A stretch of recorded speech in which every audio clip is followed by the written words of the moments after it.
গতকালকে পিনাকি ভট্টাচার্য তিনি গভীর রাত্রে লাইভে এসে বললেন এই কথাগুলা। প্রিয় দেশবাসী, আসসালামু আলাইকুম।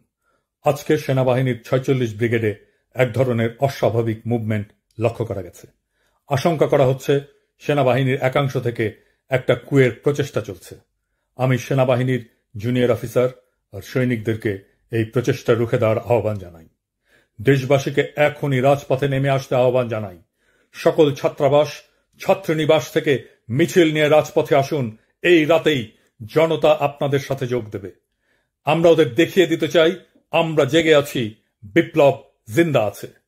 প্রয়োজনে রাজপথে ইস্তাম্বুলের মতো শুয়ে পড়ে ট্যাঙ্ক আর আর্মার্ড ভেহিকেলের গতিরোধ করবেন।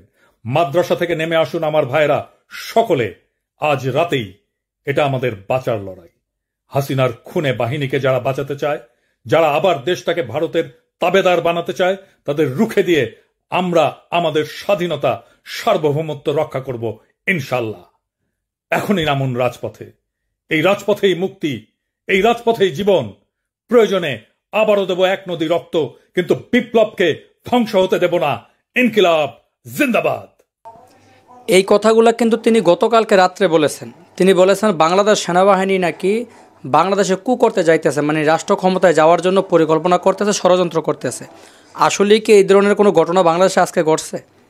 যারা আমরা বাংলাদেশে আছি আমরা তো বিষয়টা জানি। আজকে কি এই ধরনের কোনো ঘটনা বাংলাদেশে ঘটছে? ঘটে নাই। এই যে অহেতুক গুজব ছড়ায় বাংলাদেশে একটা অস্থিতিশীল পরিস্থিতি তৈরি করা, এতে কিন্তু বাংলাদেশের সাধারণ জনগণের ক্ষতি হবে। এই যে তিনি বললেন স্কুল, কলেজ এবং মাদ্রাসার ছাত্রছাত্রী যারা আছো সবাই রাত্রেবেলা নেমে আসো, এই যে কথাগুলো বললেন, যদি তার কথায় সবাই নাইমা এসা সেনাবাহিনীর উপরে হামলা করতো তাহলে দেশের পরিস্থিতিটা কি হইতো একটু চিন্তা করে দেখছেন? ওই যে কথায় আছে না, বাঘ আসতেছে, বাঘ আসতেছে, সবাই সতর্ক থাকে, কিন্তু ওই দিন আর বাঘ আসে না। যেদিন অসতর্ক থাকে, কেউ কোনো অ্যানাউন্সও করে না, ওই সময় বাঘ আইসা আক্রমণ করে। এমনটাই হয়ে যাওয়ার সম্ভাবনা আছে। তবে অযথা কেউ গুজব ছড়ায় দেশের পরিস্থিতি যদি বিশৃঙ্খল পরিবেশটা ঘোলাটে করার কেউ যদি চেষ্টা করে, এটা করা ঠিক হবে না। এতে করে আমরা সকলেই কিন্তু বিপদে পড়ে যাব।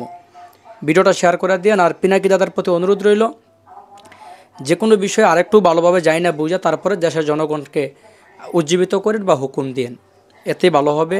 নয়তো আপনার গ্রহণযোগ্যতা দিন দিন কমতে থাকবে। ভালো থাকবেন। আসসালামু আলাইকুম।